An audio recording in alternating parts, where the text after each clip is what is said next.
In component 3, we are going to be looking at the different sources of finance. And before we start, we need to get used to the language of sources of finance.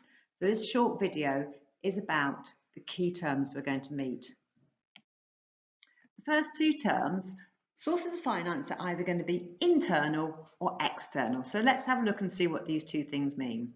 If we have an internal source of finance, it means that the business itself can provide its own finance. It comes from within the organisation.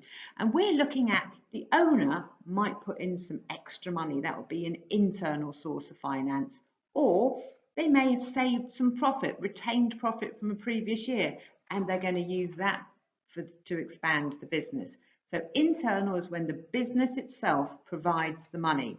And therefore external is when it looks outside the enterprise for its finance. So it goes and goes, ooh, the business can't provide it. Outside, I've got bank loans and credit cards and things like that.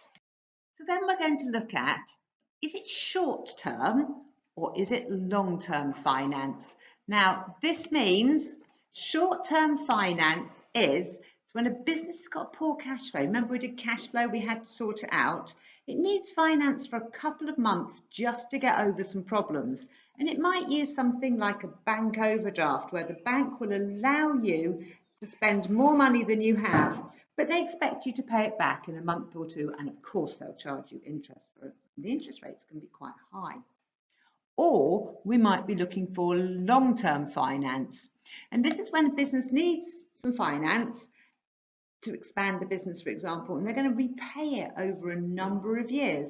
So the bank would give us a loan that may pay back over 5 years or 10 years. So you can see banking does short-term finance at relatively high levels of interest and long-term finance, which will be at a much lower rate of interest. And it's good for the business to be able to pick the right one so it's cost effective. And those are our 4 key terms.